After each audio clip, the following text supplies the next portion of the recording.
Bom dia, gostaríamos de desejar um dia de vitória para todos os irmãos e amigos, aqueles que estão nos assistindo nessa manhã. Gostaríamos de, nesta manhã, estarmos analisando com os irmãos e amigos uma porção da palavra de Deus que está localizada aqui em Apocalipse, capítulo 1, versículo 3. A palavra de Deus nos diz assim: se você tiver a sua Bíblia nesse momento, você pode abri-la comigo, mas se você não tiver, você pode estar ouvindo e dando atenção, Deus vai estar te abençoando da mesma forma. Apocalipse capítulo 1, versículo 3 nos diz assim: bem-aventurado aquele que lê e os que ouvem as palavras desta profecia e guardam as coisas que nelas estão escritas, porque o tempo está próximo. Vou estar lendo mais uma vez para que este versículo, para que esta porção da palavra de Deus seja bem clara na minha e na sua mente. Vamos lá. Bem-aventurado aquele que lê e os que ouvem as palavras desta profecia e guardam as coisas que nelas estão escritas, porque o tempo está próximo. Irmãos, a primeira coisa que eu quero refletir com vocês é que este versículo começou falando de bem-aventurado. Bem-aventurado é uma posição de abençoado, é uma posição de vitória, é uma posição de bem-sucedido, é uma posição em que um homem ou uma mulher está alcançando misericórdia, graça de Deus, perdão, cura, milagres, maravilhas, de estar sendo prosperado pelo próprio Deus. Por isso esse versículo começa falando bem-aventurado. Mas o que eu acho interessante é que a palavra de Deus neste versículo prossegue dizendo: bem-aventurados aqueles que, depois que você lê bem-aventurado, e você lê depois da primeira vírgula deste versículo, aqueles que, o versículo vai prosseguir dando indicações de quais são aqueles que vão estar sendo bem-aventurados, quais são aqueles que vão estar tomando posse dessa posição de abençoado por Deus. E a Bíblia prossegue dizendo: bem-aventurado aqueles que, primeiro, ela diz aqueles que leem. Segundo, ela diz aqueles que ouvem. Terceiro, ela diz aqueles que guardam as palavras desta profecia. E termina dizendo o versículo: porque o tempo está próximo. Irmãos amados, é muito bom nós sermos bem-aventurados. Nós queremos ser abençoados, nós queremos prosperar, nós queremos as bênçãos de Deus. Mas é importante nós entendermos que existem muitas vezes posturas que precisamos tomar para que isso aconteça na nossa vida. E uma das posturas principais é essa: que atitude nós estamos tendo diante da palavra de Deus, diante dos mandamentos de Deus, diante dos conselhos de Deus estabelecidos e declarados para cada um de nós na Bíblia Sagrada.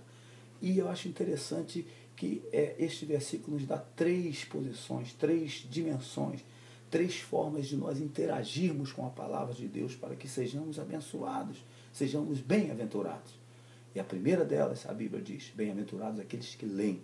Estamos vivendo em uma sociedade, em um momento em que as pessoas não querem ler a palavra de Deus. A sociedade não tem demonstrado interesse pela palavra de Deus. Os homens não têm demonstrado nenhum tipo de interesse pela palavra, pelos mandamentos de Deus, pelas disciplinas de Deus, pelos conselhos de Deus. Aquele que nos criou a sua imagem e semelhança, e Ele sabe o que é melhor para mim e para você. E Ele colocou esses conselhos abençoadores na palavra dEle. E nós não estamos lendo, estamos vivendo em uma sociedade que as pessoas criam leis e criam normas que muitas vezes elas não têm nada a ver com a palavra de Deus. Por que isso acontece? Muitas vezes porque estamos vivendo em uma geração que não cumpre esse primeiro requisito pré-estabelecido por Deus para sermos bem-aventurados, que é ler a palavra de Deus. Eu quero te perguntar nessa manhã: você tem lido a palavra de Deus? Muitos, ou a maioria de nós, temos Bíblias dentro de nossas casas, mas nem todos nós estamos lendo, cumprindo esse primeiro pré-requisito de Deus para que possamos ser bem-aventurados. Eu quero te encorajar a cumprir esse requisito, ler a palavra de Deus. O versículo prossegue dizendo: bem-aventurados aqueles que leem e aqueles que ouvem.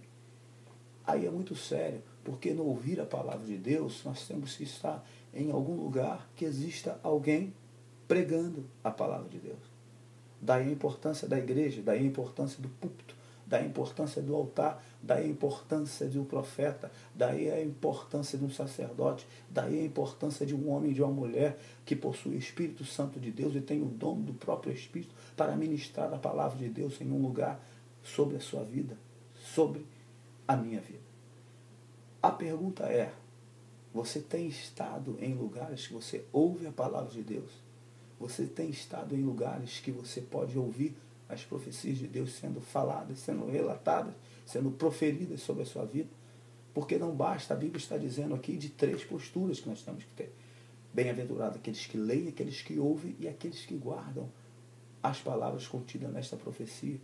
Você pode ler a tua Bíblia em casa, mas todos nós temos que, de alguma forma, estarmos em um lugar que nós possamos ouvir a palavra de Deus. Obviamente, isso pode ser feito e realizado através de um computador, a Bíblia áudio hoje, você pode estar ouvindo e assistindo um programa pela internet, pela televisão, existem várias formas de você estar ouvindo a palavra de Deus, mas você, eu, ninguém, nenhum ser humano pode se isentar, se dar, digamos assim, se é que isso é um privilégio, se dar o privilégio, ou se dar o direito, digamos assim, de não estar ouvindo a palavra de Deus.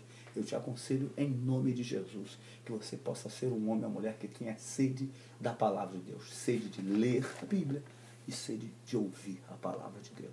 Porque é muito fácil, hoje nós nos deparamos com uma multidão de pessoas que querem criticar tudo, querem analisar tudo e querem ver erro em tudo.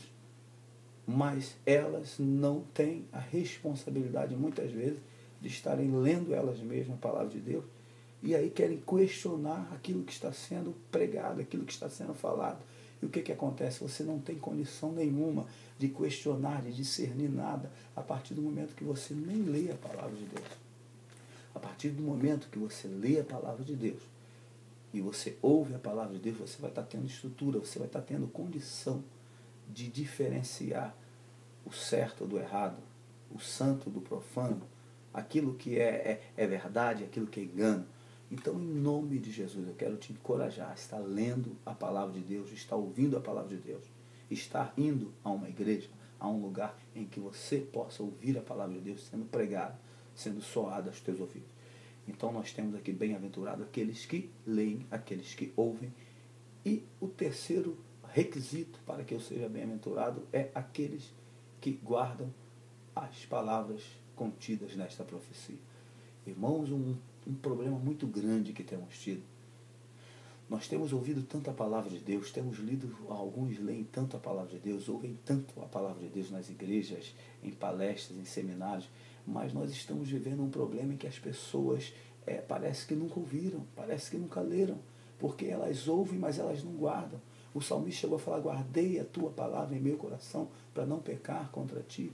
Nós estamos ouvindo, a palavra de Deus está na televisão, está no rádio, está na internet, está nos púlpitos, está nas ruas. O evangelho nunca foi pregado como está sendo pregado, obviamente em alguns lugares de forma não verdadeira, mas isso não vem ao caso. Você não tem que procurar um lugar onde o evangelho não está sendo pregado da forma correta, o evangelho puro de Jesus Cristo, o evangelho cristocêntrico, mas o fato é que o evangelho está sendo pregado.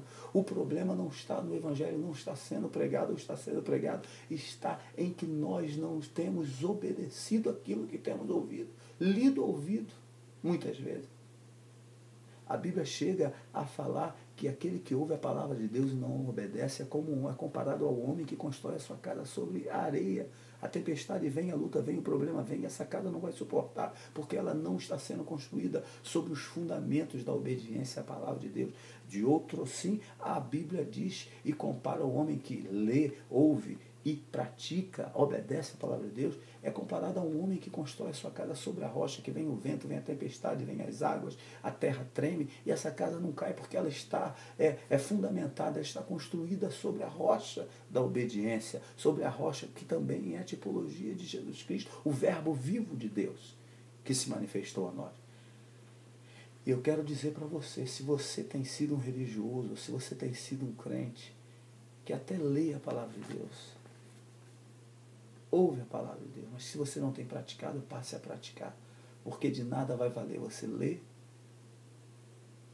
nada vai valer você ouvir, se você não praticar. Então nós precisamos entender, de uma vez por todas, que para sermos abençoados, nós precisamos ler, ouvir e praticar a palavra de Deus. Que você possa, em nome de Jesus, deixar essa palavra tomar conta da tua alma, do teu espírito, da tua vida. Que essa palavra ela é poderosa, mas que você dê condição a ela, dela transformar o teu caráter, a tua personalidade, mudar as suas posturas diante desse mundo terrível, desse mundo corrompido, e que a palavra de Deus possa dominar o teu coração, a tua mente, todo o teu ser, que cada célula, que cada parte do teu corpo, que toda a tua existência esteja dominada e tomada pela palavra de Deus. A Bíblia diz que nós conheceríamos a verdade e a verdade nos libertaria.